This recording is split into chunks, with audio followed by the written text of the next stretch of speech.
decíamos alrededor de esta instalación de grandes dimensiones, ¿no?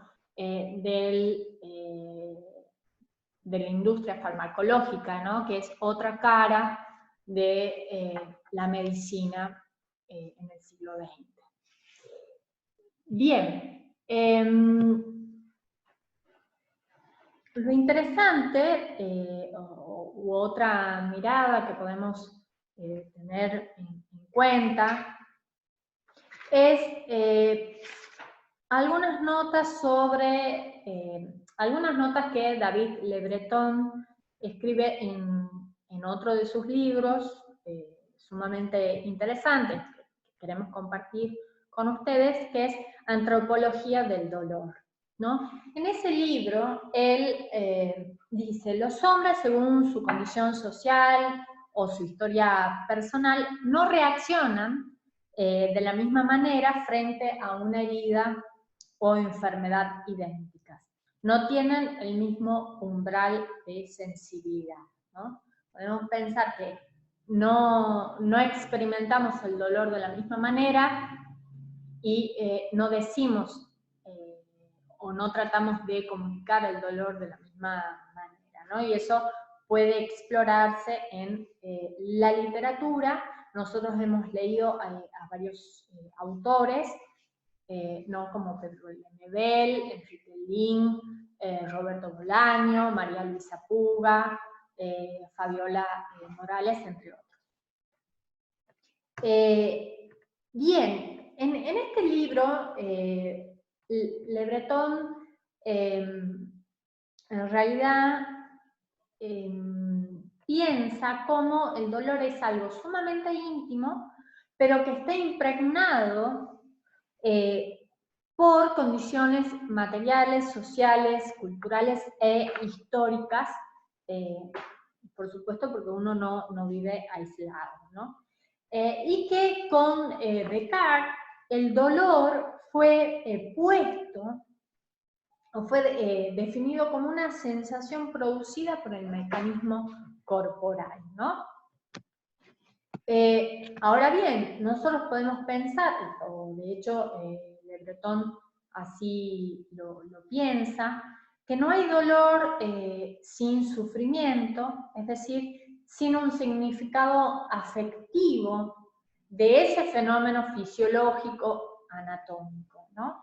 Es decir, la experiencia fisiológica, anatómica, orgánica, no está separada de nuestra conciencia moral como sujetos, ¿no? No son cosas como separables. Entonces, el dolor va más allá de lo puramente fisiológico, está entramado en lo simbólico, ¿no? Por otro lado, el dolor supone, la experiencia del dolor, supone un destino común, inalterable para todos los seres vivos, el ser humano, que es la muerte, ¿no? Por otro lado, la medicina se ha propuesto no solo luchar contra la enfermedad, sino contra el dolor que supone, ¿no? Es parte de esa idea de progreso de la medicina. Le Breton define el dolor como una violencia nacida en el propio centro del individuo. Su presencia lo desgarra, lo postra, lo disuelve, ¿no? El dolor siempre supone una relación del sujeto con el mundo que lo circunda. Y ese vínculo muchas veces es roto, ¿no? por el dolor.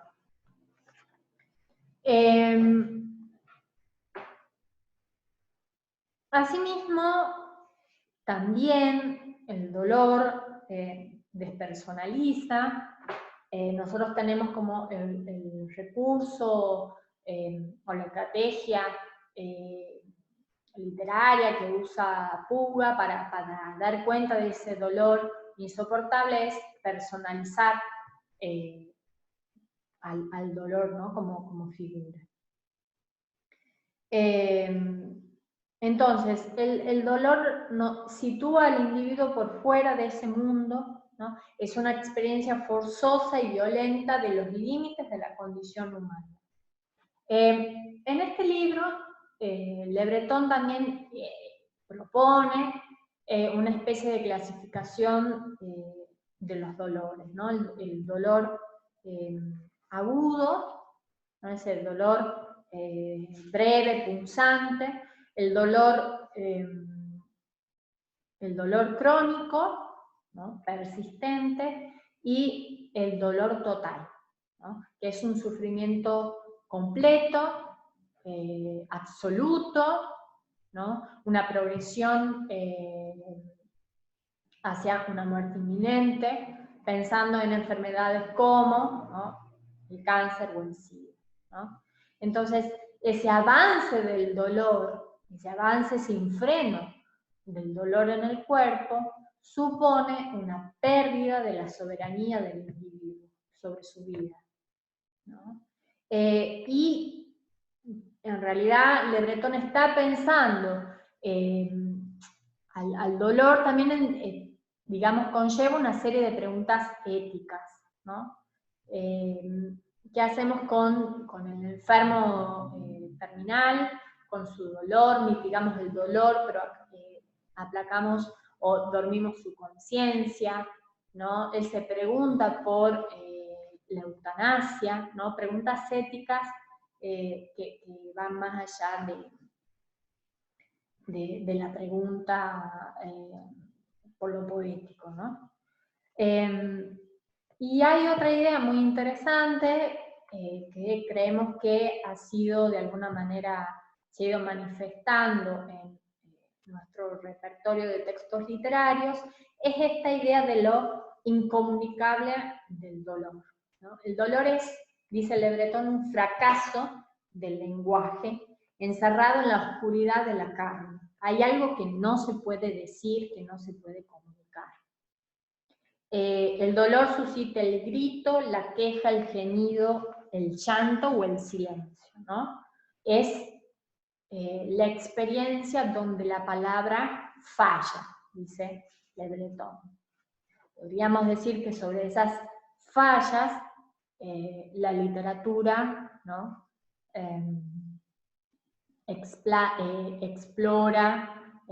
intenta decir, ¿no? Etcétera, etcétera. Es decir, no es lo mismo, por supuesto, no es lo mismo, también es para pensarlo, el dolor expresado que el dolor vivido. Hay alguna cuota de experiencia que no es posible de transmitir hacia el otro, ¿no? Es como un fracaso anunciado. El dolor asesina al lenguaje, dice Le Breton, ¿no? Por eso los gritos del doliente son insoportables e intolerantes, imágenes que ustedes podrán leer en Salón de Belleza, de Mario Bellatín, ¿no? Bueno, entonces, lo que hemos intentado hacer con esta clase es, como ustedes habrán escuchado, dar cuenta de un breve repertorio de ideas alrededor del concepto de cuerpo y vincularlo con la enfermedad, que es el eje o la problemática o la zona del programa que hemos estado atravesando, recorriendo y leyendo en un contexto muy, muy peculiar, ¿no? De una pandemia global y de un aislamiento obligatorio, ¿no? Entonces hay muchas de estas preguntas que nos atraviesan, tal como lo hemos podido conversar en ese primer encuentro de Zoom. Espero que la clase haya sido lo suficientemente clara y bueno, los invito a a leer el último texto de esta unidad, que es Salón de Belleza de Mario Bellatin.